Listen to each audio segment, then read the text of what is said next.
All right. All right. Welcome, everybody. This is an introduction of our new book launching now in January.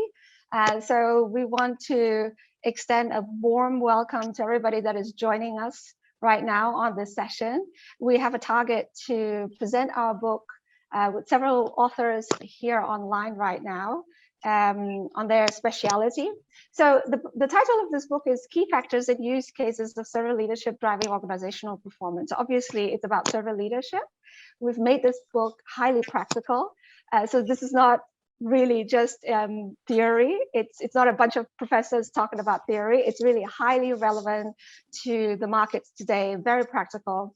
It encompasses an entire globality of regions. So it goes from South America to Asia to North America to South Africa to different countries, Arabia and East and Asia as well. So it's really, really global. And we've got a bunch of authors of this book right now together with me, joining me to present this to you. And we've done this book in collaboration, and we're really, really happy to be presenting it to you today.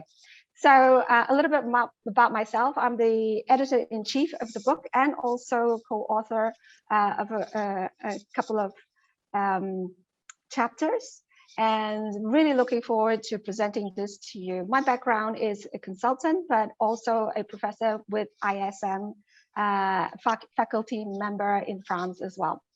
Okay, so our book is actually now being sold, obviously, thanks to our publisher, IGI Global, at the IGI Global site. And you can click it below here because it's available.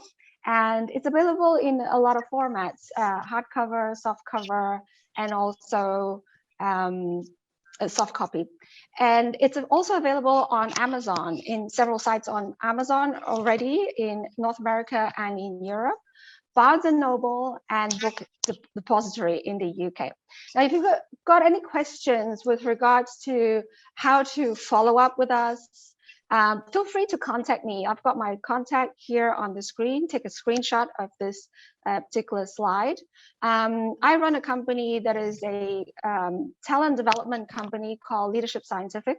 These are my coordinates, so please feel free to contact me with regards to any questions that you have on this presentation or anything else on servant leadership. So this book is essentially dedicated to all of you, aspiring leaders, experienced leaders, and people that want to become really excellent in leadership. We really want to applaud you and thank you for joining us and really paying attention to what's out there in terms of techniques of influencing and what's really working out there. This book is all about sharing with you our experiences, our research with regards to what is working and what's not working so well in terms of leadership. And we are bringing forth with the idea and the research evidence on how servant leadership is making people's lives better, making organizations better, and business better. And so we want to applaud you and thank you for learning with us and to continue to learn, because your feedback is going to help us also become better researchers and have greater ideas to write additional information on this topic and different ones. So welcome. This is the list of the authors, some of the major authors that have contributed to the 12 chapters on this book. And I put down here et al. Because there's a whole team that has produced this book. And we're so grateful, all of us, that this book has been. So welcome to all the authors, and some of them are going to be presenting today with me as well. This is the list of chapters. We've got 12 chapters in total. And because this is, it's a global time zone, we're going to be presenting 8 chapters, and it's really just an introduction that we're giving you so that you're a little bit more aware of what this book is all about. Hopefully it sparks your interest as well. So on behalf of Ms. Diana Fernandez, Diana is a great author, great researcher. She's unfortunately not able to join us today, but she has actually supported us on preparing for this presentation. And so I'm going to be presenting her chapter, which is chapter number 1 on behalf of Diana. And this particular chapter is called To Serve and to be Served. Servant leadership inputs on leveraging organizational performance. This is the first chapter because it gives you a fantastic foundation about what servant leadership is and what is not. And what's really interesting is that she is really putting this chapter into this comparison based on the literature research on a body of research that's really criticizing servant leadership. Although it's not a lot, but there is a body of research that talks about it might not be working in certain situations. But then there's this huge another body of research and a school of thought that servant leadership is working exceptionally well. And with the research that she's done, there's evidence on literature that in markets and on literature that when servant leadership is actually utilized, it goes beyond the micro level. It actually goes beyond because it actually supports the macro level on organizational sustainability. So it has also supported the change movement in organizations. And so it's a leadership style that is very much vouched for in the 21st century. There are 3 major aspects that she's talking about. She's looking at servant leadership as it relates to how does it make organizations perform really well based on individual factors. She's also looking at servant leadership as it relates to how is it going to help leaders perform better with their traits and behaviors in order to actually achieve those outcomes for the organization. And then the last part, and it's really, really interesting, she's actually comparing and contrasting what are the interactions between followers and leaders on a psychological ownership and empowerment level. Now, leadership is all about the marriage between leaders, interaction between leaders and followers. And she explains this really well in this chapter, which then the outcome is a positive change in the organization.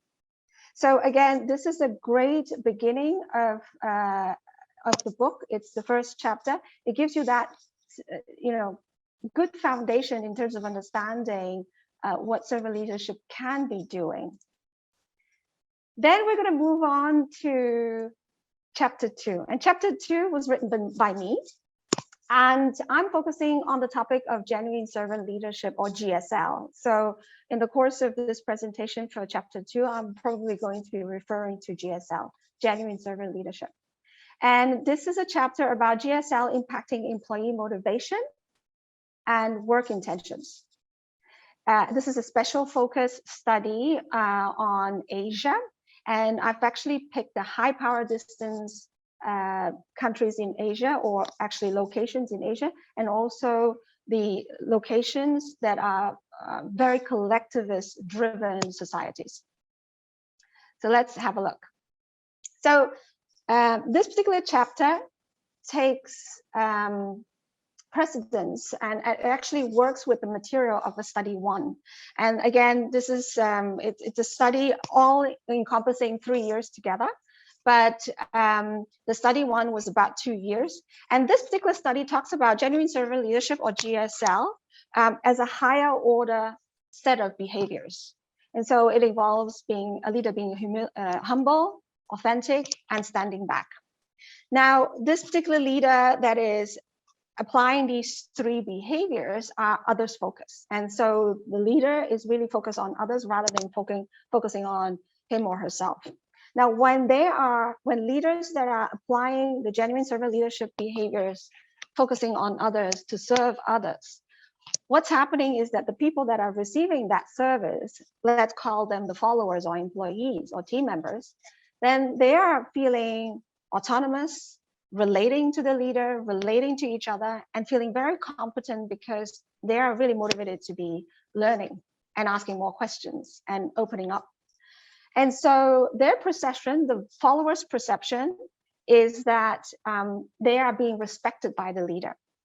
So this leader that is applying GSL is actually demonstrating this in Asia with 3 types of competencies. They're showing actually that they are equal to their employees, they're building trust and community, and they're accepting their employees the way they are at that moment, at that point. And so reciprocating that respect, the employees are valuing their leader. So this is it's kind of like the previous research, the antecedents that generates GSL successfully. Now, going back to chapter 2, the next study, again, we went back to the 8 countries, Malaysia, Philippines, China, Indonesia, Singapore, Hong Kong, Thailand, and Taiwan. And during our interviews, we started to realize that leaders were exercising 2 types of power, the soft power and the hard power. And even in the collectivist societies of Asia, they prefer nowadays the soft power rather than autocratic power, which has a connotation towards hard power. And so the second study findings, we're really looking at the intentions. If people are receiving soft power of genuine servant leadership, therefore building equality, building trust, and building acceptance towards their followers, what would be the followers' intentions towards the leader and their organization? And so what we found out in this particular study on chapter 2 as a follow-up study is that there are 2 types of manifestations. One is followers have a tendency to manifest in the organization by voicing out, by having the courage to voice out because they feel like their servant leader is supporting them to do that. They feel that they're developing and they want to develop. They also feel like they have a choice in the organization and they can make decisions. So that's pretty good. So the other thing is, the other side of manifestation is towards the leader. How do they feel about the leader? How do they act towards the leader once they receive genuine servant leadership behaviors? They actually want to copy the leader's behaviors because they feel like that's great mentorship, great coaching. They want to build trust the way their leaders have been building trust with themselves. They also want to continue to follow this particular leader because they feel it's valuable to follow the leader. And so the 5 intentions resonating with the followers is that they have a tendency to perform more when they receive genuine servant leadership behaviors. They have a tendency to endorse the organization, endorse the leader. They have a tendency to provide discretionary effort and work more, longer hours without complaining. They have a tendency to stay, and they have a tendency to provide OCB behaviors and helping colleagues and collaborating instead of competing with each other. So pretty powerful findings that we found here. And so to wrap this up, one of the biggest conclusions in the chapter is that followership today, it's a big deal. Everybody wants to be a great leader. Everybody is talking about leadership. But before reaching leadership, you've got to work on followership. So, you report to somebody, but you're also a leader. So followers are powerful beings in organizations that are walking towards leadership. And it's not an end, an outcome, it's a process. And so if you don't have anybody reporting to you, you're still a follower, you are reporting to somebody else, but start being a leader because you can influence others. And if you're learning about servant leadership, you can influence others effectively through servant leadership. On the flip side, if you're a leader and you've got a bunch of people reporting to you, please be paying attention to the followers, your team members, because their intentions are the biggest predictor of what they're going to do in the organization and how they're going to interact with you. Because intentions decide on the choice, give way to the behaviors, and also result in outcomes. So in a gist, that's the chapter 2. I hope it's something that you'll be interested to learn about more. And going forward, Yes. Hi, Maria. So thank you. This is really interesting with regarding your GSL. So with regarding GSL, how is it relevant to the younger generation of leaders today? That's a great question, Gina. Thank you. So um, the younger generation is aspiring to be leaders all the time, like I just mentioned. And it's going to be affecting them very highly because the millennials are already getting into senior leadership positions. But at the same time, they're also hiring the younger generation.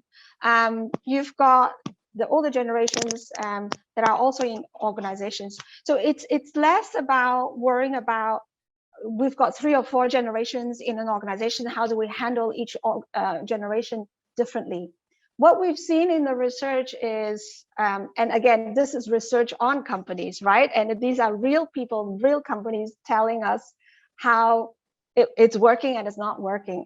They're really saying, especially here in Asia, and I've seen a lot of papers around the globe, that the younger generation is really preferring the leadership style of service.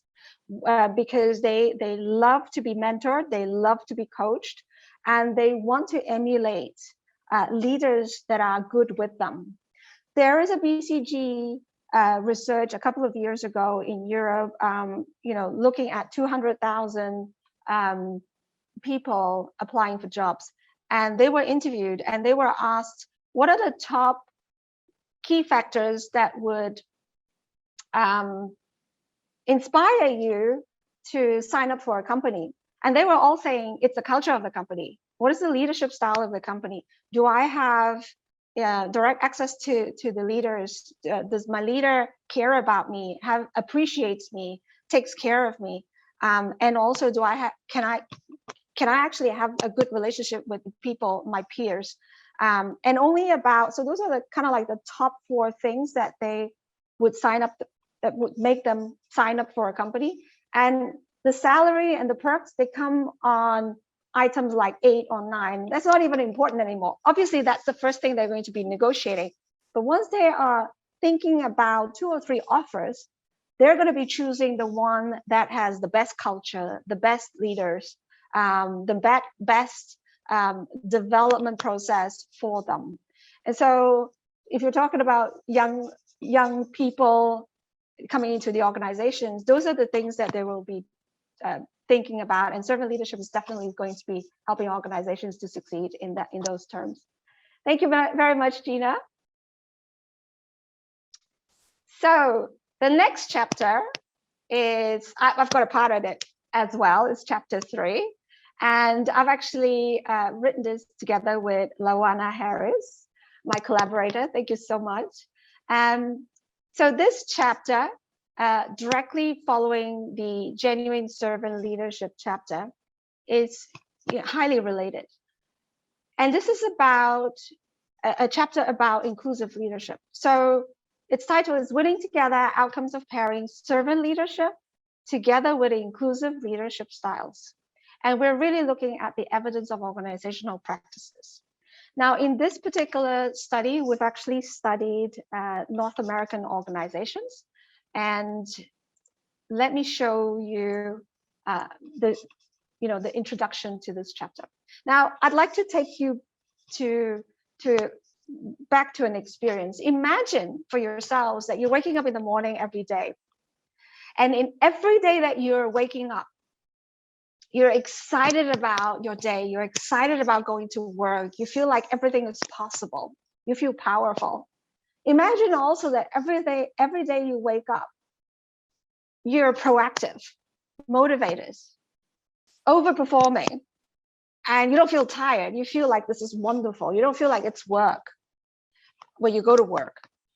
You choose to stay in this particular role or job or organization rather than I don't have a choice, rather than because you have to. It's because you actually get to. You support others and you feel supported by others in the organization.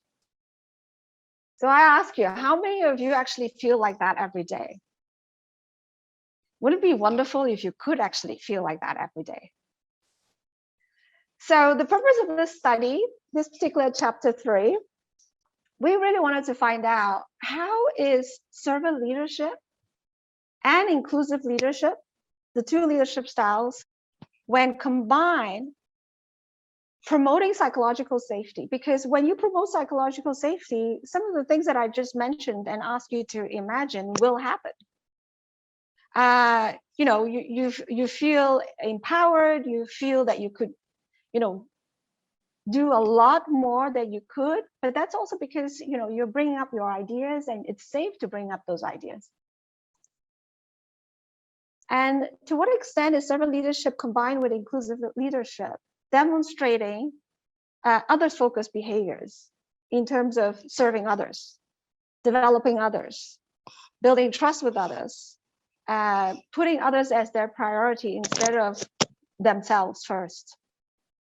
We also know that servant leadership is a leadership style that really proclaims loud and clearly that is there to serve others. The first motivation is to think of others first before myself.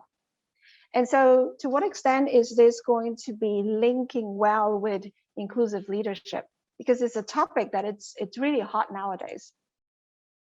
And to what extent do these two types of leadership are building individual uniqueness so that, your ideas, your who you are is really well respected. All of us are different, so we are unique. To what extent is that respected? But at the same time, you want to have a sense of belonging when you're working in a team. You want to have a sense of belonging to the organization. To what extent are these two leadership styles collaborating in conjunction to support that? So we came from to a space of creating or proposing a model of inclusive servant leadership. And in this particular model, we are essentially talking about, ISL. We're essentially talking about what are the key areas that servant leadership focuses on that are beneficial and supports the development of inclusive leadership. Now, servant leadership on the left-hand side is really very much focused on facilitating growth of the individual. And it works within the values of mindfulness. It's about appreciating others and empowering others, giving autonomy to others. And that's why it's directly related to the higher order behaviors of, authentically building trust, building equity, building, based on humility, accepting others in terms of how they arrive at you and developing them as well, and standing back and really seeing when do you have to get involved. So that's servant leadership. And then inclusive leadership, very interestingly, has a lot of similarities, but in a different focus. So inclusive leadership, as it comes to when it's talking about organizations and people in the organizations, it facilitates that belongingness. And I believe that Lawana, my co-author, is going to be talking a little bit on diversity as well, because one feeds to the other. And it values uniqueness, right? You are unique. We want to be able to respect you and involve you and include you. It encourages contribution of the individual, but then it integrates you into a group constellation. And so psychological safety is very, very important, because in inclusive leadership, the premise is to create that justice for you and also create that equity for you. So with the combination of two parameters in terms of being others focused and also psychological safety, with these two parameters combined, both the individual and the group members are actually going to be benefited. And what we found is that when these two leadership styles are combined, and in the study we show you how that actually works, we found that the benefits are that the employees increase in their learning and their performance. They get more engaged. They feel, they bring out the independent thinking process more easily because they feel safe and they feel served. But at the same time, they have the courage to voice out their ideas, their concerns, and they don't feel restricted in doing so. So as a summary, those are the benefits of the model that we proposed. We also propose that people take this model and, replicate the study further, and we would really, really appreciate that if there is feedback. So I think it's David. I thought. Very great information, because many different ways that we can look at servant leadership and so forth, and definitely dealing with our diverse groups of individuals. That's what we do at our institution. So how does it answer the need to move beyond, just lip service relative to advancing DEI? Yeah, and Lawana has a lot of experience. She's written a lot about going beyond lip service. She's got a lot of experience in coaching, in inclusive leadership. Lawana, would you like to take the question, please? About that. So I am Lawana Harris. Thank you so much, Maria. And as we look at where we are now, I am a diversity and inclusion strategist, also professor at the University of Pennsylvania in the Organizational Dynamics program.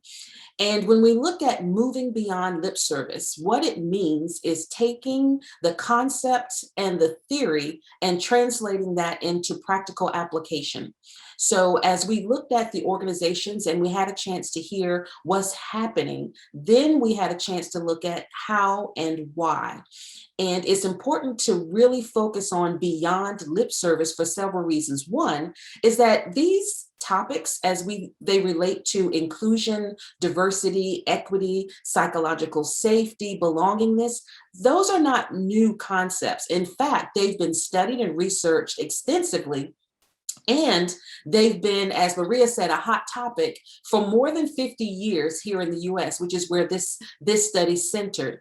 And when we think about the fact that we've been talking about these things, researching these, and looking at the various ways that we can apply some theory to practical application in organizations, what's missing?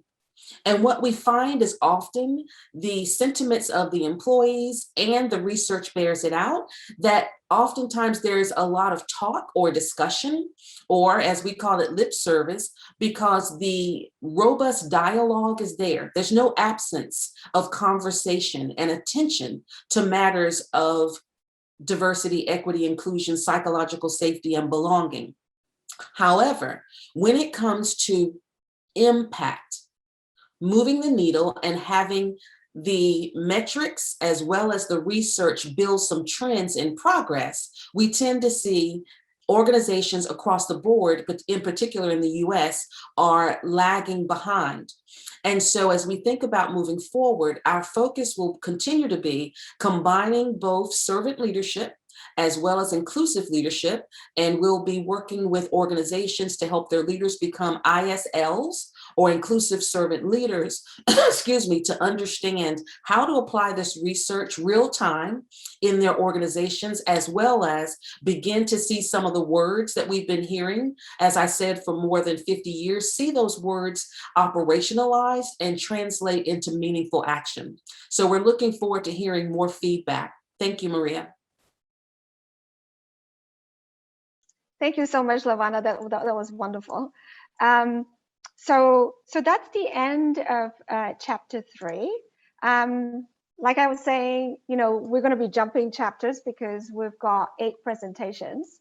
And right now we have Dr. Paulo Marizza, and he's going to be talking about chapter 7.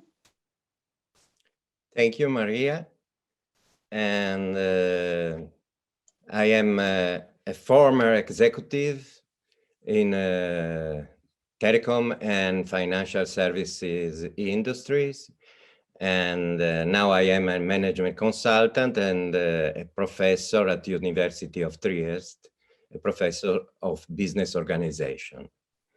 Oh, my chapter is about servant leadership, of course, and I will be talking about being a servant while being also spiritual in dealing with crisis management, looking also at considering metaphors coming from the way in which musicians deal with the uncertainties and the unknown.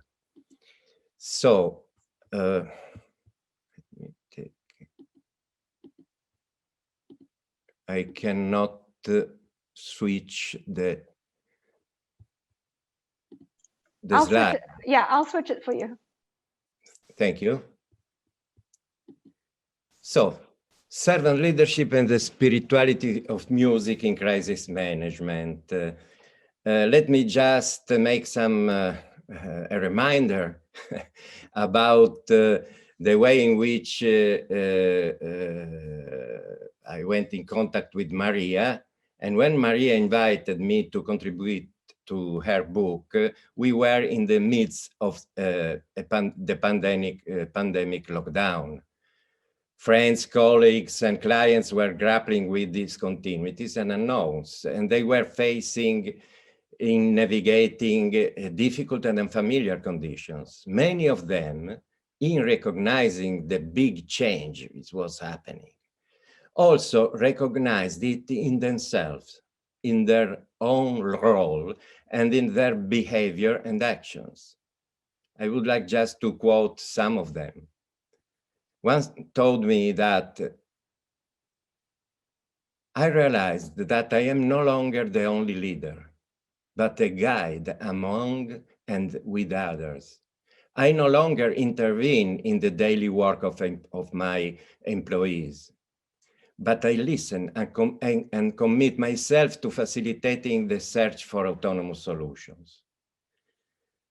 I was impressed.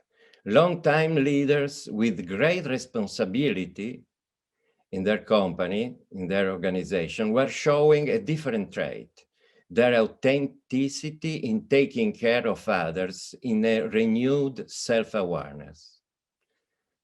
I would like also to quote some other guys from, executives from other companies. I heard similar voices from them.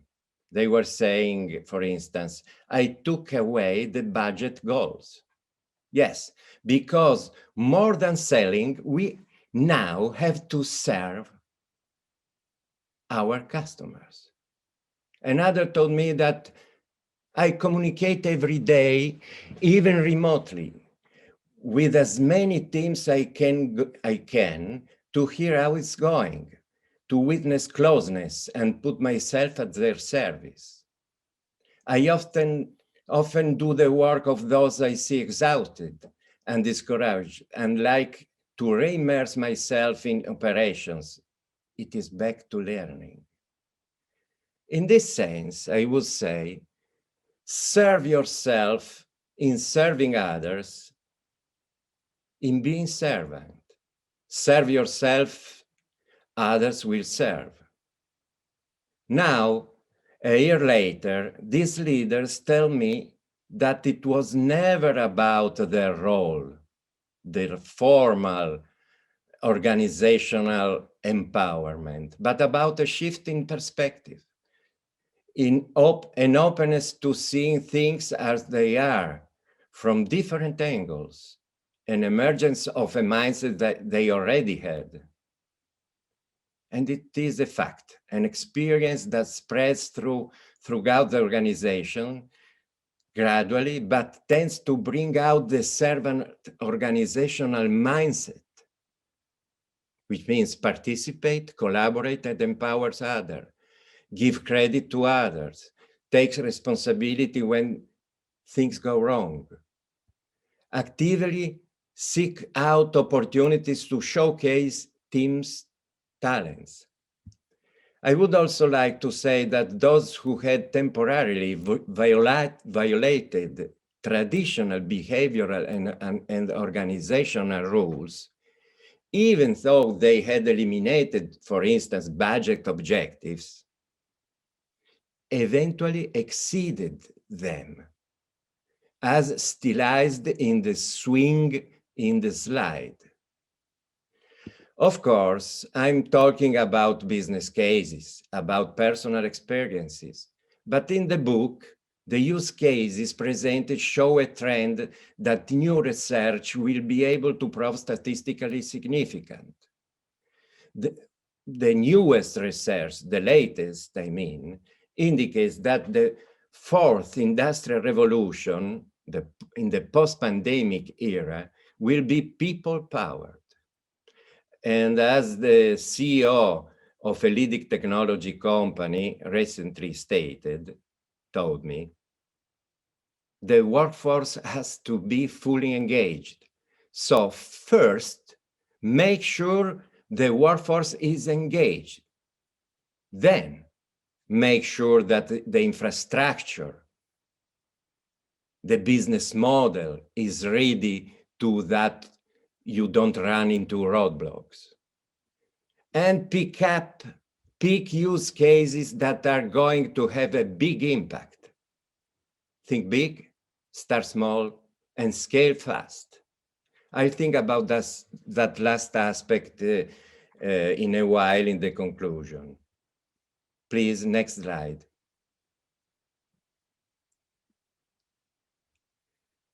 So my chapter asserts that crisis situations bring out the traits and attitudes that can best deal with the unexpected, with the unknown, with the new, and allow us to change the wheel while the car runs. I argue that the true crisis management is best undertaken by servant leaders who are able to reconcile passion and control. Servant leadership in times of crisis has a sociological and organizational dimension, as well as an individual dimension. Imagination, creativity, and improvisation are becoming essential practices in personal and business life, not only in the artistic field. In times of crisis, as a matter of fact, the cognitive resources and skills involved in decision-making processes have a remarkable similarities to those found in musical improvisation. And the ways in which organizations manage crisis, which imply the search for new balances in interpersonal relationship and with their environment, can find significant similarities with the improvisation process of the musician, who is confronted with degrees of freedom and constraints to which he is subject in the contextual act of creating and executing his performance. In a crisis, people should be able to develop new rules, new behaviors while behaving. And building on the music and management metaphor, the chapter argues that the organization today needs less sheet music, less procedures, and that translating the similarities between musical improvisation and servant leadership into actional practices may be more effective in dynamic organizational context. A modeling, which is here highlighted in the picture, is proposed that contextualizes different degrees of intensity of specific contingent and structural factors, showing the combination in which servant leadership can best deploy its effectiveness in terms of organizational performance, compared also to other leadership styles, and considering management models such as agile management and woman leadership. Ultimately, effective servant leaders use the entire spectrum of available leadership styles, but they find a way to use the approach that will assist whoever they are leading to be as successful as they can possibly be. A musician is a situational leader fueled by servant spirit, who adapts relational behaviors to the specificity of local situation with a circular approach represented here. Everything starts from self-awareness and self-mastery, from experimenting and practicing continuously in the most varied situations, all musical genres by analogy, to start a path of development of capabilities that are meta skills that Maria has been talking about. This is a virtuous circle that from the local context can generate spillover effects to the team, to other teams, and to the entire organization. From small band, the orchestra, by analogy. Servant leadership can be scaled up by creating enabling conditions. The next, please. So, scaling up servant leadership. Many would argue that servant means servile, just as they associate improvisation with being improvised. But this is not the case. Leadership is not about a person, it is a collective process, it is a quality that should be spread widely in the system. If you emphasize the role of one person, you are failing. Servant leadership is a foundational philosophy driving significant business results on multiple fronts. What if the purpose of a business isn't simply to make a profit, but to provide people with a platform to fulfill their dreams in service of a noble purpose? If this is true, how would top-level managers in such an organization treat employees? How would employees treat each other? How would the employees on the front line treat customers? I was in contact with several organizations that consider themselves as servants in front of their customers. And how would those customers treat you? Of course, profit is an outcome and it is also an imperative, but it can be a company's singular goal. Organizations that embrace servant leadership will reap the benefits of increased revenue and improved employee engagement and the job satisfaction that comes with working for a meaningful purpose. But that being said, I would like to remind that servant leadership in the real world is by no means an exclusive function of collaboration and empowerment. Not every suggestion is a good one, and it would be pure fantasy to think that everyone could be provided with unbridled autonomy for what they felt like doing to make a meaningful contribution. However, it should not to be assumed that in organization, creative skills and servant meta skills can be spread to the highest level throughout the workforce, as is often in the case in the music and in jazz in particular. We don't all have to be or become Charlie Parker or Miles Davis or Jimi Hendrix.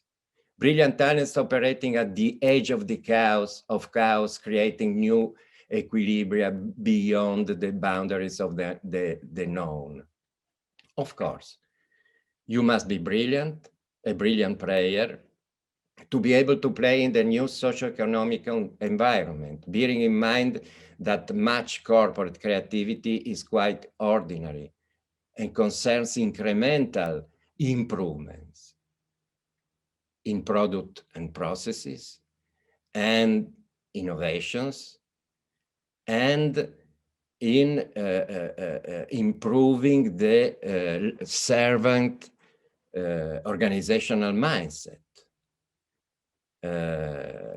And that's and both the orchestra and jazz analogies offer us complementary insights into leadership between the classical orchestra and the jazz band, the free jazz trio. And there is an extraordinary variety of musical organization. So we have an extraordinary variety of business organization. And as endless improvisation and creativity could be costly in terms of successful innovation, I would suggest that an organization, a very effective organizational development approach could be to develop semi-structured bands, teams. In this formation, the individual is equally important and plays a significant role. The alternation of different components in the role of soloist, even in presence of star soloists who are primus inter pares. These issues are very similar to the issues that, talking about the musical metaphor, the issues that are facing companies in the 21st century. And as a recent study about multi-product innovation in the computer industry, this study concludes that continuous change innovations are supported by organizational structures that can be described as semi-structures, minimal structures, a combination of mechanistic and organic features that balance order and chaos.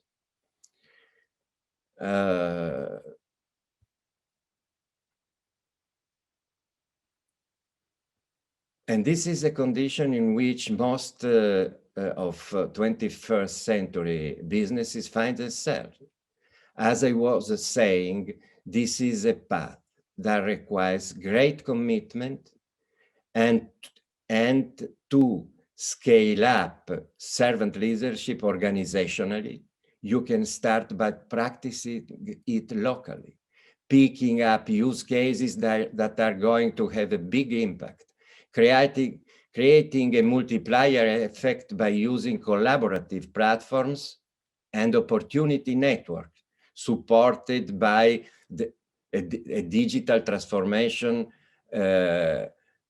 journey, in which collaborators can routinize the innovation of being servant along 2 dimensions. Next slide.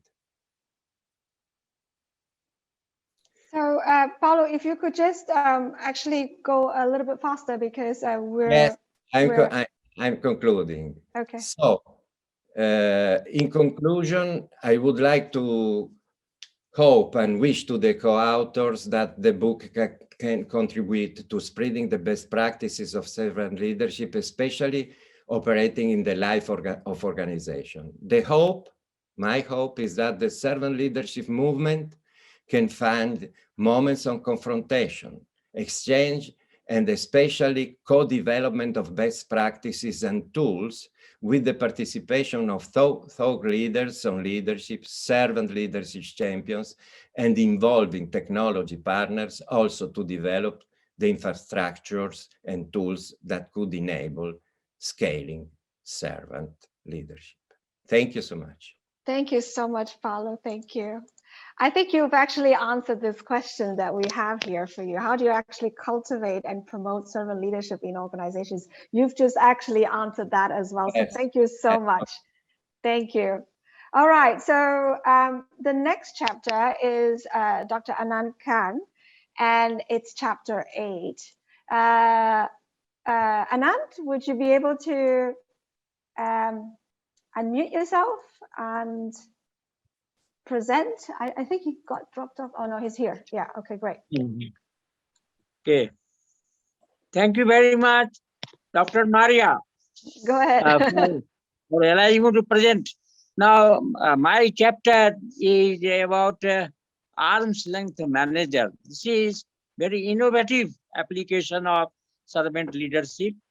The present crisis, the pandemic, COVID-19 has created human suffering. If I am not very much literary in nature, this is agony. This has created human agony, and leadership is the only solution to overcome this agony. And servant leadership has been preferred as the suitable model for analyzing the hybrid work model, because the arm's length manager, they are apart from the followers. Followers are apart from the main building, so they are falling apart. And how to manage, how to provide leadership in such cases has been a problem. And there are certain this hybrid work model, working partly from home and partly from office, has been the style in hybrid work model. Now, there are problems. There are three types of problems associated with this type of working model. One is the organizational problem, the question of making policies. And there are main two policies of leadership. One can be control, another can be delegation. So one aspect of the problem is the organizational problem, whether to go for control or to go for delegation. That is one aspect. Then you come to the down below the managerial level. Now, are they really prepared to handle the situation which is created by the hybrid work model, especially working from home? And the third one, the down below, is the problem problem faced by the workers, because they don't have adequate facilities, office equipment, and other things, and they have to work more because they are not face-to-face workers. So they have the feeling that their managers, their leaders, they are suspecting their performance, so they work more and more in home, and that also breaks the work-family relationship. So this is the main purpose of this chapter, and this is very innovative in nature. Now, managers, employees, very good. I have just put in 3 slides. These managers and employees have the problems, and they try to they have the complaint about the equipment, office equipments. They are not getting the adequate equipments as before in the office, in the main office building. So they suffer from stress and doom fatigue, and that is a problem with the employees. Then we have got this hybrid work arrangement that thrusts managers into remote management, which require different skills and training, in the absence of which managers lose self-confidence and self-efficacy. This is very important aspect of the leadership style, which is being faced by the hybrid work model, because they are not prepared for the situation created by the pandemic COVID-19. They have no training, they have no experience of working remotely. So this has to be solved. And another is that mistrust. The problem is that when they are very far from one another, the followers and the managers, they are living apart. Their arm's length management is there. The question is the competence. They have a suspicion about the efficiency of the workers, the followers, whether they are competent to do the job or not. This suspicion does not do good for the organization in terms of productivity, in terms of the behavior of the, because the prudence is very important. Prudence in the arm's length management style leadership, prudence of the followers is very important. They are not near the leaders. They are very far from them, and they cannot supervise everything from a distance. So how to create the sense of belongingness, a sense of autonomy, which is the heart of servant leadership. As Dr. Maria also pointed out earlier, that the autonomy, this servant leadership, the core idea of servant leadership is to allow others autonomy. And that is a problem with this hybrid work model, because they are working from distance, and they are working in the house atmosphere, and the workers, they don't have enough equipment, encouragement, and they have in their mind the suspicion about their performance on the side of the managers. That is very important aspect of this hybrid work model, and that can be solved with the help of the servant leadership traits. Now, empowerment is very important trait of servant leadership. That gives empowerment. Their empowerment is the sharing in decision making, sharing of resources. That is the beauty of servant leadership, that they want to share resources, they want to share in decision making, and that is very helpful. And on the top of it, there is reciprocity. I have discussed here in terms of the exchange theory in our management. There are many theories, and exchange theory supports the reciprocity. If the manager does something for the followers, they are obliged to reciprocate that. That thing is very helpful in servant leadership, which is needed to overcome the drawbacks of hybrid work model. Question. Thanks, Anand, for the presentation on the hybrid models. Okay. And I think so all countries are facing that, but over the last many years, hybrid models have had their criticisms at all. Okay. So basically, how have the leadership issues been faced by working from home? Now, working from home, I also mentioned earlier that they don't have sufficient tools and equipment to work with. That is one point, the physical aspect and psychological aspect.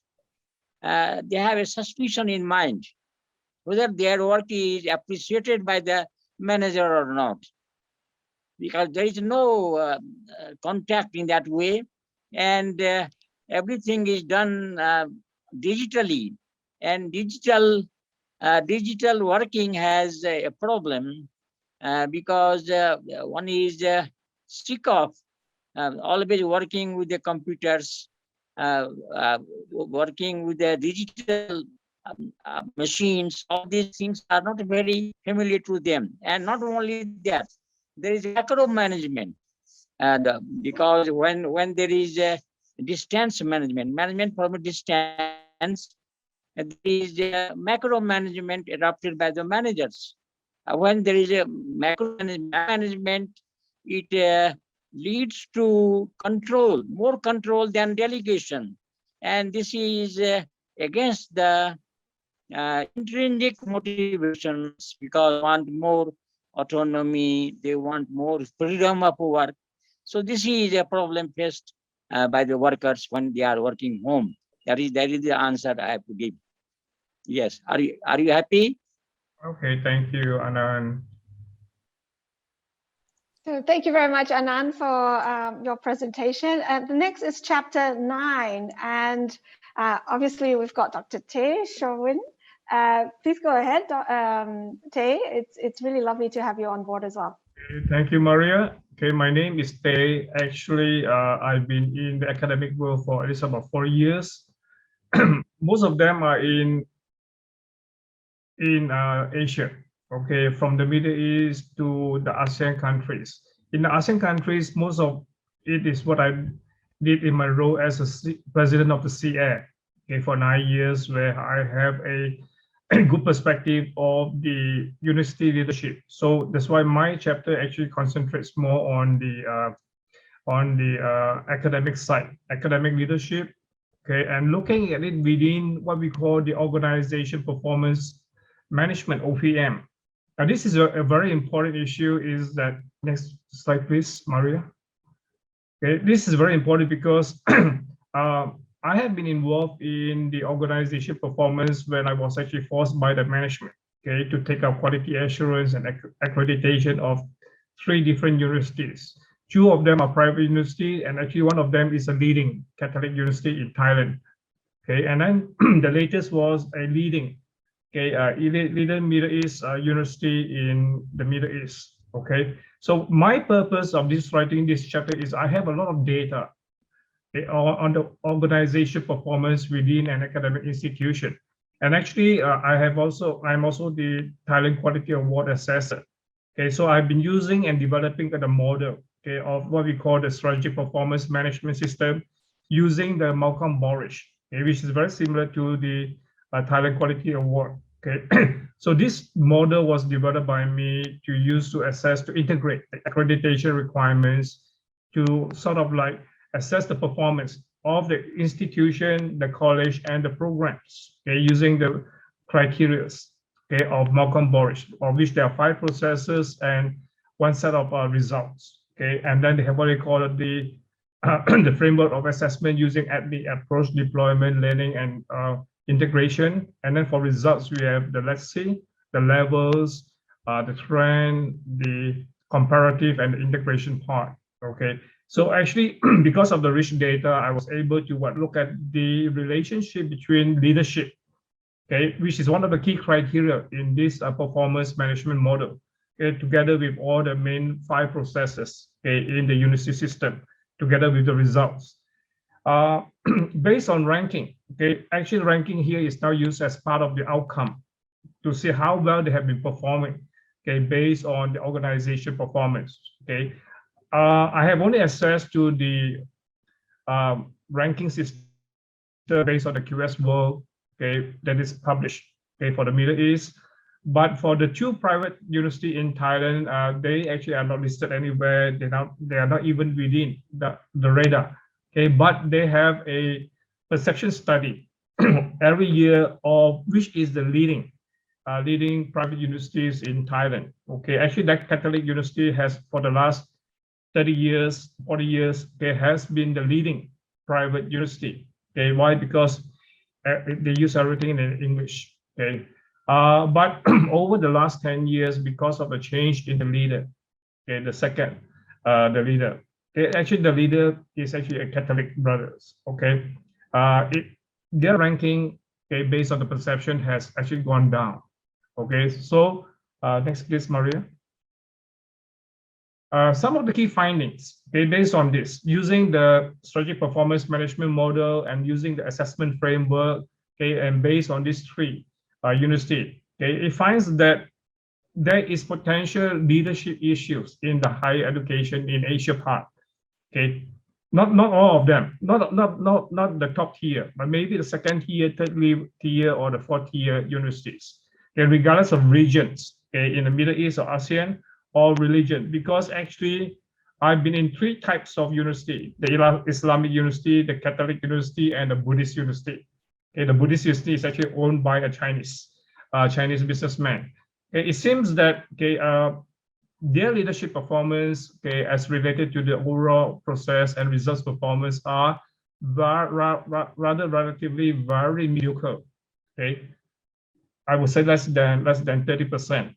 Okay, out of the 100% scoring. Okay, and these universities actually they do have a lot of resources. Okay, because the public university in the Middle East, you all know that they have a lot of money. Okay, actually the Catholic University, okay, in Thailand, they also have a lot of money, okay, because they are actually managing some of the leading schools, high schools, okay, in Thailand. So they do have a lot of money. Okay. but unfortunately, they lack committed people. Okay, there's a lot of bureaucratic issues, and there are legacy systems. Okay, there are information silos across academia and the administrative unit whereby they do not share, they do not cooperate. Okay, all of them, they have a strategic plan crafted but never implemented. Okay, this was actually my experience in the Catholic University and the university in the Middle East. Okay, they paid at least about 25 million baht, okay, to create 25 million US dollars to create a strategic plan of the Middle East University, but it was never implemented over the last 10 years that I was there. Okay, so actually it seems that the foundation of the university is rather weak. And actually, I will classify them as organization, info, and human capitals.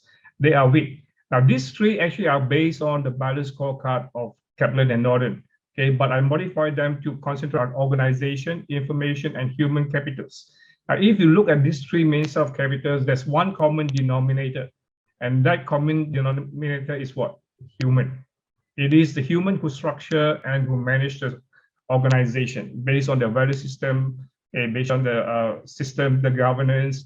It is the info. Like, it's not information. Info, we are talking about how they actually apply and utilize, interpret the information to rise up to the level of wisdom. Okay, and then we have talked about the human aspect of what?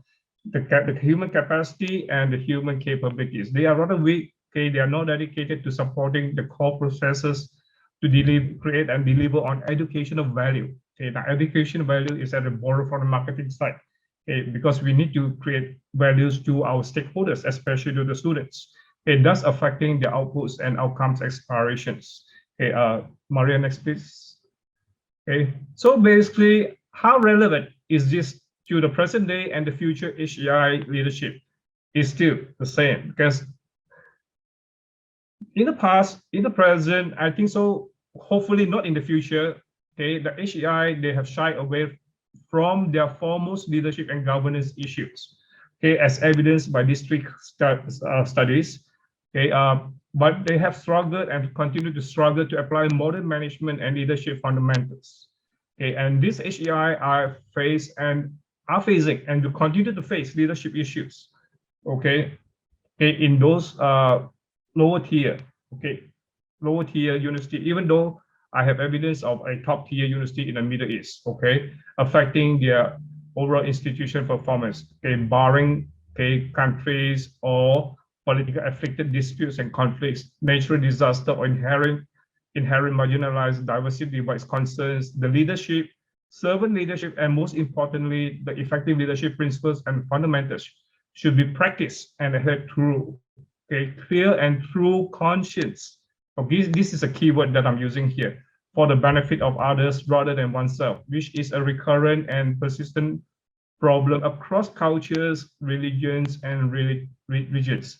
So the bottom line is, okay, if they are going to be real leader, I would say conscientious leader, they have to start building strong, sustainable organization foundations in the human, okay, info and organization capitals, which is an imperative. Okay, so this is what my whole chapter is about.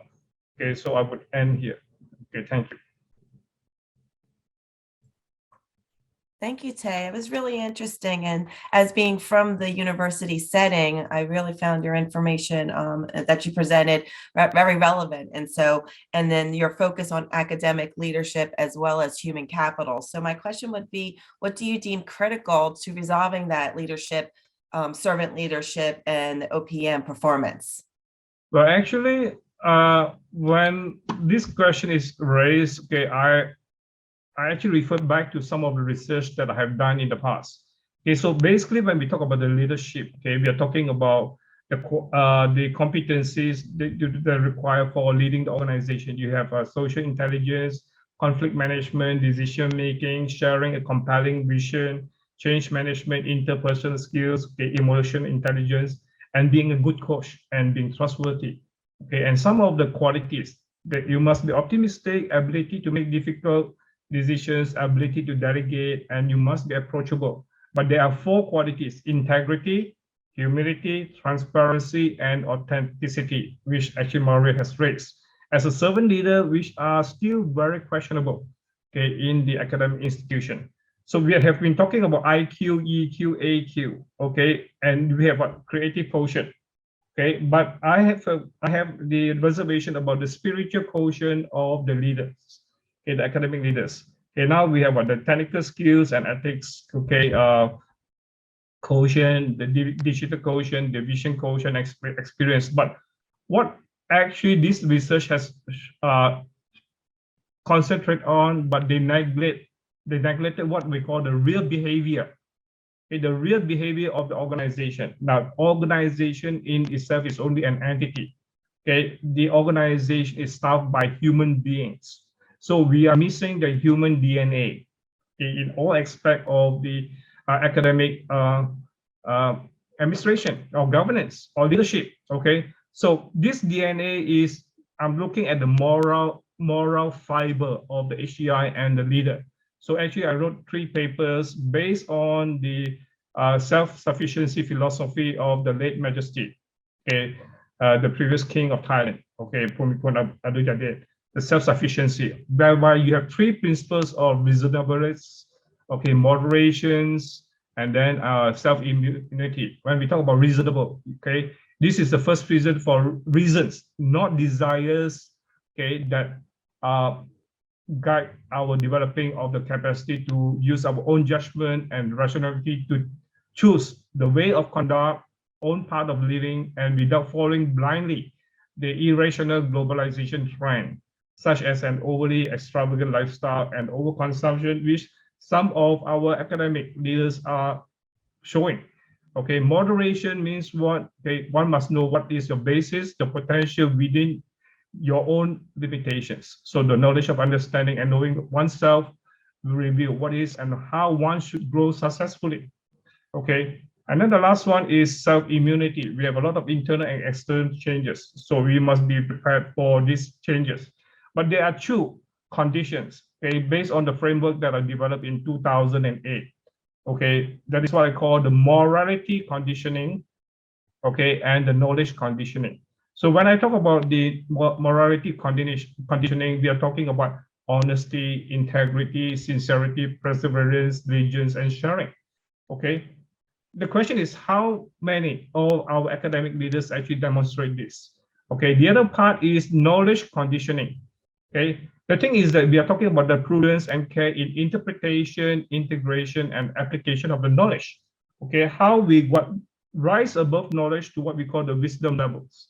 Okay, so these are the 2 main conditioning that hopefully, okay, our future leaders, especially the academic leaders, can develop, okay, and prepare themselves so that we can go forward to a better world, okay, based on what, okay, the UNESCO or the UN have said, education for all. Okay, in order for education for all to be successful, we need this type of people, okay, academic leaders with moral conditioning and knowledge conditioning. Okay, so hopefully, okay, I'm not bringing in the Buddhist philosophy. Okay, I'm talking about the nature of the human being, the moral issues, okay, that are facing our academic leaders, which are actually not practiced, okay, across the different religions, okay, or the different regions that I have come across, okay, in the academic world. Okay, hopefully, it will satisfy a little bit of your question. Thank you. Thank you, Gina. Maria? Thank you so much. Thank you, Tay. This is super interesting. And it's really very much related to, servant leadership is so interesting because it actually goes across several spectrums. You've touched performance very extensively. Obviously, you were doing the research on the academic organizations, but at the same time, if you're not thinking about those aspects of morality and bringing humanity back into the leadership styles of the organizations, then what's the point? Because the organization is just a shell. It's an entity, like you were saying. So really, really relevant. And you finally touched upon the spirituality around it that you haven't actually gone into depth yet. But go ahead and do that, because we definitely need to bring that back into the society as well. So thank you very much. Thank you. So the next one, unfortunately, he's not with us, but he's also provided his portion of the presentation, which I'm more than happy to do it on behalf of him. He's Dr. Vasilios Stouritis, and he has actually written chapter 10 with regards to the topic of servant leadership as a conduit towards mission-centric sustainability in emerging markets, social enterprises. Now, he's actually focusing on the case study of South Africa. And that's going to be really interesting because it's one of those studies, again, that he's using a huge amount of data, like 348 local social enterprises, to write this particular chapter. Now, the purpose of this chapter is really twofold. He is really looking at providing in this chapter a handbook, kind of like a guiding tool for entrepreneurs that are creating organizations that are mission-centric. Now, what's happening in terms of the data that he's studied is that South Africa is obviously, it's an emerging market. China and many other societies are actually investing heavily in Africa, also including South Africa.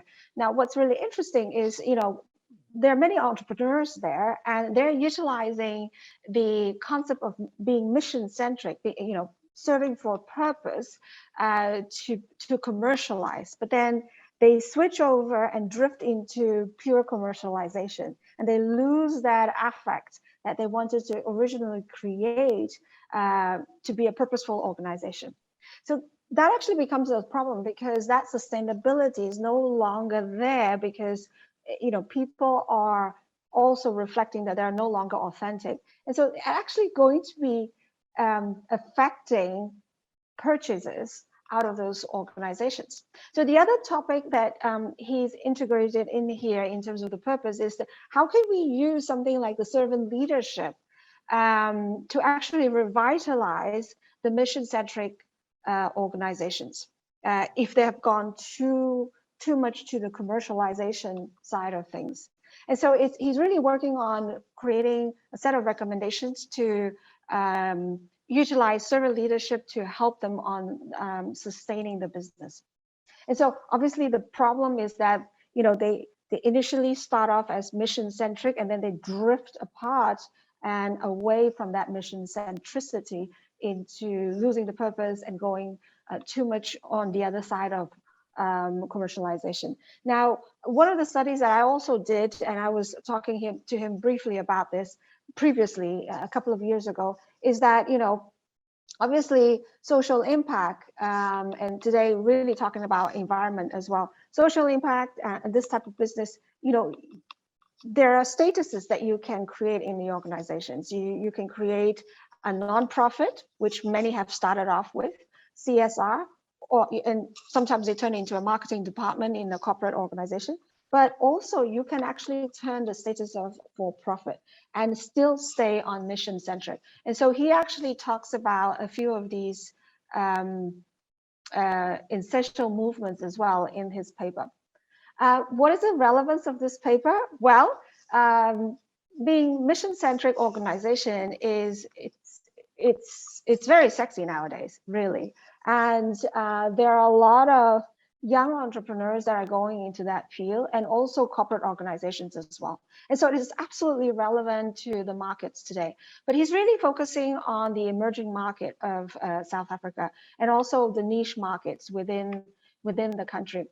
Now, if you are bringing towards what is the type of leadership style that could actually be sustaining this kind of business, then he's really talking about promoting servant leadership for this type of business, because it's really safeguarding not only the mission, the commercialization, and the growth and sustainability of the organization.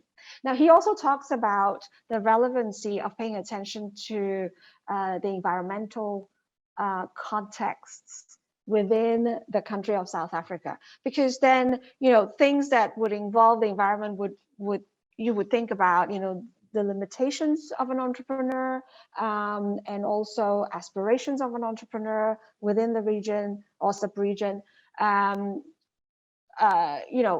you're really talking about also opportunities that exist there.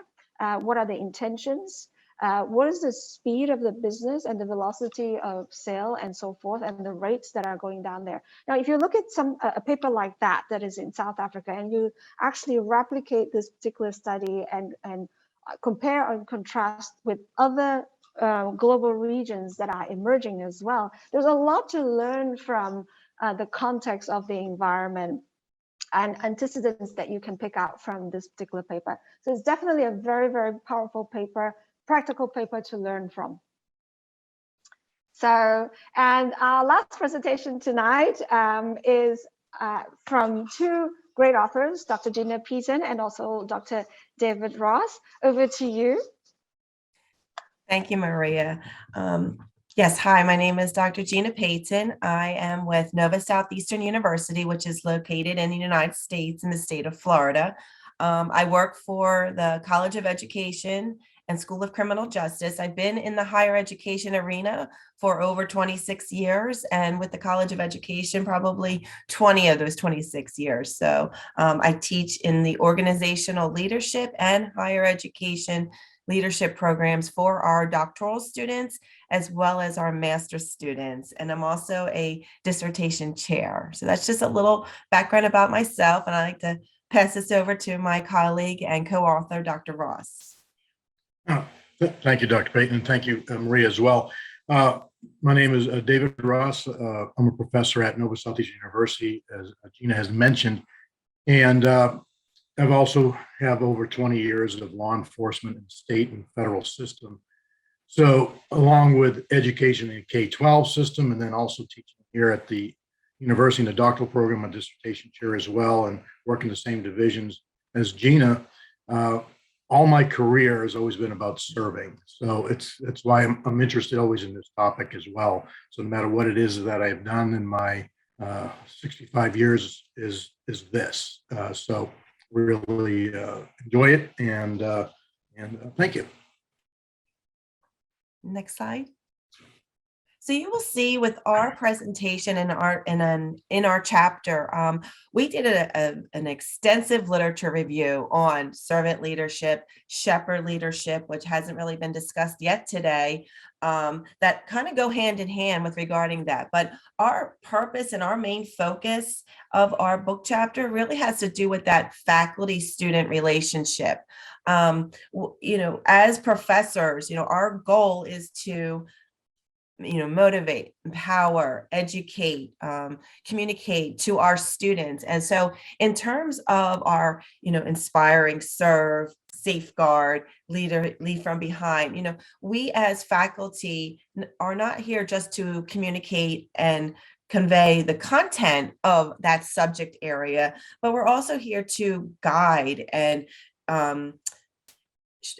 just be good role models, good ways in terms of how do we communicate to our students, how do we teach our students about certain content area, but also model as that. So our focus is in that faculty student relationship. It's also in that terms of like mentor-mentee relationship, or that leader-follower relationship that has been discussed already in this presentation as well. So you will see when you get to our chapter how a lot of the previous chapters with regarding those characteristics of servant leadership are conveyed in ours, but also focus more on that faculty-student relationship.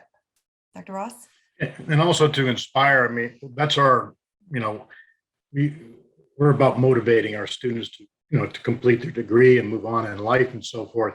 And, but, Gina and I have done a lot of publications together. We work a lot together in different programs and so forth. That's why we're here. We really appreciate that, Maria, and so forth. But we inspire each other. So it's not only that are we doing it for our students, but, with servant leadership, it's not just as a faculty member to our students, but we believe in that student-student or student-faculty or faculty-faculty interactions and so forth.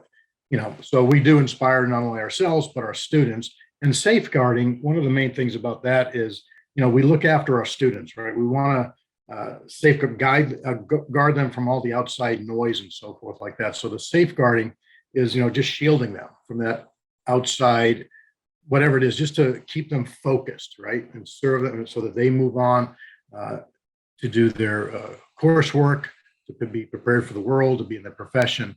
And then one more thing about leading from behind is very important. It's kind of like Maria mentioned a lot of things about power of, we always want to influence people through power, not control people. But there's a lot of different ones, as she mentioned, the soft and the hard power, but also situational power is also very important. That's what we use too, is because based on the situation at hand, we take that back seat, and lead from behind and let those students move ahead. And because we don't want to hold everybody's hand through the thing, because we want to prepare them for the real world. So that's one of the main things too, is not holding hands through it, but leading from behind and giving them that opportunity, empowering them and so forth. So, and that's the main thing, because what do we want? Results. We want them to complete their program, move on, and go from there. And if I could just add one more thing too, is mentioned in other presentations, as well as Tay mentioned about integrity and so forth. In our university, we have our core values too, and a lot of them are dealing with research, opportunity, diversity, community, and so forth, innovation. But two of them are also the academic excellence and being student-centered. And from that's where we support learning at our highest level. And then we're kind of like the stewards of the students' needs to advocate for them as well. So, and then the integrity part is what Maria mentioned about reverent power, being consistent, right? Consistent set of values. So that's where we are with that. Thank you. Next slide. So our theme for our chapter is that empowerment and motivation. And we do a lot of research, as you will see, in servant leadership, shepherd leadership, and rancher leadership. And these are just some characteristics that we've identified with regarding those three types of leadership styles. But you'll see how some of the characteristics are overflowing into each different category. So you have, empowerment under servant leadership, but you do also have that with regarding shepherd leadership, with guiding and mentoring others, what we've discussed previously, being unselfish, doing what we can to help those that we're trying to serve, those that we're trying to lead, as we discussed in that previous slide, entrusting, the care of others, we want to model that as well. And then even rancher leadership, which is a fairly new model, again, is that ensuring care part of it, welcoming ideas, letting us, being open, not only for the students to welcome our ideas, but also for us as faculty members to listen and to welcome the ideas of our students. Sometimes as faculty, we don't want to come off saying we know everything, but we need to listen to our students as well and welcome those ideas, and then be able to guide them forward. And then, of course, inspire motivation, which is one of our main themes of our of this book chapter. And so being visionary, you can see that it's both in shepherd leadership and rancher leadership, but also that is also a characteristic of being a servant leader as well. So you will see how the characteristics that we just identified in that previous slide do overflow into this chart with regarding leading from behind, encouraging others, serve, safeguard, as Dr. Ross said. So, Dr. Ross? Yeah, just, Gene and I felt that this was a really good table that we developed in order just to show, because again, we started on servant leadership, and then through our research, we're finding, a lot more information on shepherd leadership. Not that much information out there, except for more in religious articles and publications with a rancher, the way it was, because a servant and shepherd and ranchers, how, in the religious field that's the clergy, and they have their congregation and how they work with them, right? It's all about relationships, all about team and so forth. And, the one thing that we, like I said, we wanted to put rancher in here because we want to start to add more information to the literature out there, where the rancher leadership promoted more of vision, but then again, also inspired through motivation, praising others, right? The accomplishments of the growth of the team. And that's one thing about, what we always want to do, going back to power again, is influencing people, right? And then also motivating them as Frederick Hertzberg talked about with motivation, was always about recognition, achievement, and growth. And that's one thing about what Rancher does too. It's looking at the people's accomplishments, how they grow, and then we support them, right? So that they're prepared for the real world. Because in previous presentations, we're looking at relevance and everything else. And then also, how do we help them deal with different crises and so forth like that? So it's all about the host system, and that's what we're working on. Next slide. Thank you. So to sum up what our goal is for this book chapter really goes back to what we were talking about earlier about that faculty-student relationship. So being in higher education, we do have a whole section on just Shepherd and servant leadership with regarding graduate programs. And we do focus on that in terms of how can we motivate and empower our students? How can we be servants to them in terms of letting them see what needs to be acknowledged, what needs to be understood as being a potential leader, because our students are looking at being leaders within the K through 12 school system, higher education system, organizational systems, human services systems, nonprofits. We have students from all over in various different fields in our College of Education. So as faculty, we really need to model that behavior so that they can see that, you need to kind of distance yourself from what's going on in today's society with the toxic leadership and the toxic environment in terms of how people should meet with each other and how we should interact with each other. And as one of our other authors from another chapter stated, that human capital is very important, that academic leadership, that interaction, that human DNA, these are things that we really need to look at as faculty members when we are meeting with our students and when we do collaborate with other colleagues as well. So hopefully with the information that's presented with regarding servant and shepherd leadership within our book chapter will give you some tools and resources on what you need or what you should or could do to have better relationships with your students. Dr. Ross? Yeah.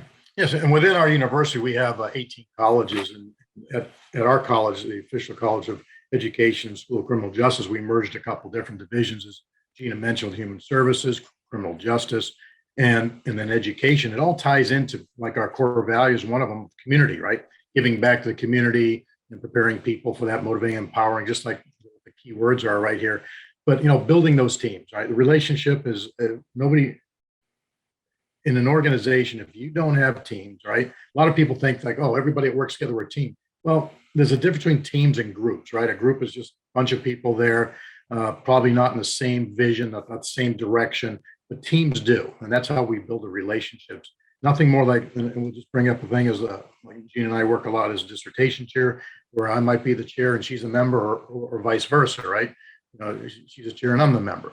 And we believe in this team, but it's not just really the chair and the member, but the student is a vital part of that team, right? Because we're here to, motivate them to finish and get through their program, listen to what their issues are and so forth, and help them get through. But that's the team. It's always going to be the student and the faculty members, and also the community at large too, because they're representing wherever they're doing their study, their setting, and so forth. So what we do, and especially if you, again, education, human services, and criminal justice are in our college. And if you look at those fields, it's all about community and giving back and so forth, but preparing people for that real world.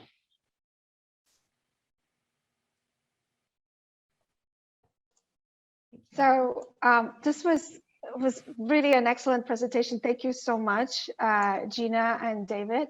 Now, as it comes to reflecting on what you've talked about and what you've done so much research in the educational organization, right? Very similar to TAE, but in a different region. Servant leadership has been existing since 1970s. So in the present days, people are having difficulties in implementing servant leadership. There's a lot of talk about servant leadership is the best leadership. We don't want to have to claim that, but it takes practice to get to benevolence, empowering and giving autonomy to others. One of the things that I've experienced in organizations as a consultant is, leaders come to me for coaching and they would say, "Oh, I empower my people all the time." And one question I usually ask them is, how have you been doing this? Did you last make a decision when you disagree with them? So if you actually made a decision when you disagree with them, that's not empowering, So the question is, how do we actually take this forward? How do we take servant leadership in combination with shepherd leadership or even red shepherd leadership? How do we actually take this forward in terms of that combination? Well, if I can start, Gina, on that. Yes. The one thing about is educating people. I mean, when we teach our leadership classes, there's so many books, first of all, out there on all different styles of leadership and so forth. And that's, so like if a semester is 16 weeks, and then we have short, a lot of universities have shorter weeks. They have like 2 8-week sessions. So what can you really put in an 8-week course or a 16-week course? But, here we are with, so many chapters, right? We have the 12 chapters within your book. And we could probably have another volume 2, volume 3, volume 4, and keep going, right? To talk about all different things, about leadership. But the servant leadership, I believe it's about educating people and really showing the difference between not just, I'm all about not just like here, define it and move on. But let's show the other end of it. That's why I know what we've spoken in the past. I've written a survey on toxic leadership. And then Gina and I have written other publications on toxic and sociopathic leadership and narcissism and so forth, to show, what is the difference? Because the way a lot of surveys are placed out there is, so you answer these questions on a Likert scale, or maybe some open-ended questions about what type of leadership style do they use. And then you can list some things and people just check a box. But when we went to the opposite way of the survey on narcissistic toxic behaviors, and so forth, and because also was in there was power too. It was not only just narcissism and toxic behaviors, but power in the survey. And what Gina and I have written about in the past was the survey was written more of a different way to say, okay, are your people this way? And then the open-ended question is to explain why they feel that, and then tie in that and get themes and patterns is what we found. And so what we do is we want to move away from that toxic world, especially the way the world is today. Now we want to bring people together and not separate them. And it's like the trend has been to separate people, whether it's politically or ethnicity or whatever it may be. But I've taught diversity since 1992, and I believe in not to look at differences in people, but similarities in people. What is it we can share, right? And then going back to what Gina and I had in our table there about all those different terms, right? Like having a vision and being, not being selfish and listening to people and influence people, build that community, right? And, and praise people for their accomplishments, inspire, motivate. So pretty much, that's what we want to do. We want to bring people together no matter what country you're from, no matter what belief you're from, views, everything. It's okay to listen to people and to see where they're coming from. And we feel that if we can do that, we can really have everybody have a good understanding of one another and to serve each other and so forth. So pretty much, you can take that and move forward. And I'm a big believer in looking at the windshield. That's where we drive a car. It's a bigger picture, where the rear view mirror is just a small snippet. Let's move forward with each other. And if I could just add, again, servant leadership and shepherd leadership, it's all about that relationship. So servants leadership focuses on that leader serving the people under them. And that's how we view ourselves as our faculty and working with students. We are here as their leaders, trying to help them, serve them. What are their needs? What can we do to further assist them? How can we make them better people, better leaders into it? So that whole faculty-student relationship is really important because, the relationships are important in developing functional organizations and groups. Just as Dr. Ross was saying earlier, you have got teams and people and groups and stuff, but it's a relationship that we really want to focus on in terms of higher education and as well as our individual relationships with our students. So thank you. Thank I you can just so add one more much. thing too, is one thing that Gene and I do with our students, by building that relationship too, it's not only do we just like, okay, the student starts this semester and ends this semester, finishes the degree and they move on. We build that relationship where both of us have actually published with our dissertation students. My dissertation chair, Dr. Valerie Bryant, Florida Atlantic University, she taught me that too, where I've done like a few publications with her, and she taught me to, to do that and mentor my students as well. And Gene and I have done that with our dissertation students, and we have several publications as well, here at IGI Global, and within the same company that Maria's book is in. And we show that it's like that, we just continue on. That relationship doesn't just end when that time frame ends, it continues. That's right. Thank you so much, both of you. This is a wonderful chapter as well, because it really reminds me, it connects really well with the first couple of chapters that, I was presenting as well. As it relates to servant leadership and also the higher order of genuine servant leadership, when you're continuing that relationship, that's because you're actually living that service from your mentors, from your coaches, from your leaders, right, or ex-leaders when they retire, and so forth, and you have a tendency to want to emulate how you were served.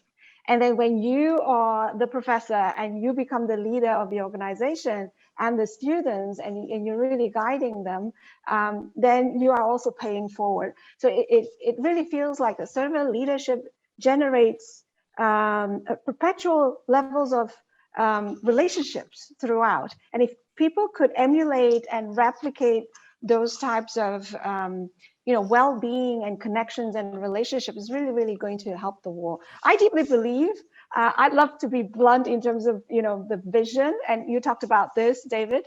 If you have a vision of ending war, and war today in the corporate world is not necessarily with guns. It's really that toxicity in leadership, right? And there are different levels of toxicity. There are different levels, different types of toxic leadership. And so what I've actually started to realize as I work as a consultant, but also as a professor, that toxicity permeates. And we have a tendency as human beings to learn from those that have taught us something. We copy. We learn by copying. Even if we don't like our leader being toxic, we actually copy. And then when we have team members and students, we continue to permeate those behaviors. So what if we had good leaders? Then we would actually copy the good leaders and continue to be good leaders as well. And so what both of you have just shared with us is absolutely critical and vital, because without that education and without practicing what we are preaching, it's just not going to happen. So regardless whether it's servant leadership or something else, anything that is opposite to toxic, it is definitely something for us to pay attention to. And servant leadership is already there promptly for over 30 years, ready for us to really grasp on. So that's a great segue and summary to everything that was just presented. Thank you so much. Sure. And again, to talk about relationships, hopefully all of us again can work together again, because really would love to. Gene and I would love that. Talked about that stuff. So after this presentation, after this book is sent out and everything, I don't want to stop. So, and neither does Gina. And I'm sure we all want to keep continuing. So, I enjoy it. So thank you. That's lovely. Thank you so much. And for those of you, our dear audiences, this book is really written for you because of the love of leadership, and all of us, even though we are, most of us are professors, we are also consultants, or organizational owners and leaders. We have that mindset that whatever that we know, we want to share it back to the society, build those relationships that Gina and David were talking to. We are going to be organizing also a book launch event. We're still sorting out the logistics and the dates, and we will be in touch with IGI to actually put this out and forward. If you're interested in joining the book event, it's going to take a completely different format. It's not going to be this. This is just an introduction to some of the chapters in the book. Then please contact me at Maria Pressentin in LinkedIn. I'm always available on LinkedIn, and I always respond. So link into me, contact me, and if you've got any questions, any feedback, we would love that from you as well, to continue that conversation and to really essentially build a relationship with you if you so wish to.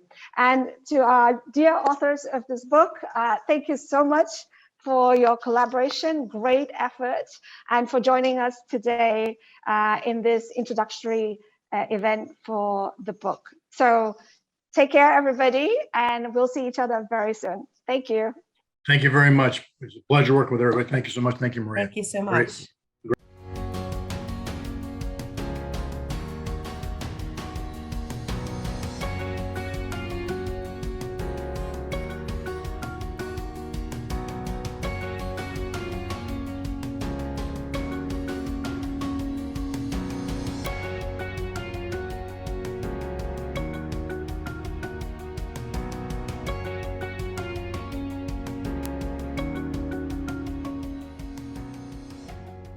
Suitable for use in your course syllabus and as an integral resource for research advancements within your department, this publication should be included within your institution's library, along with these related publications.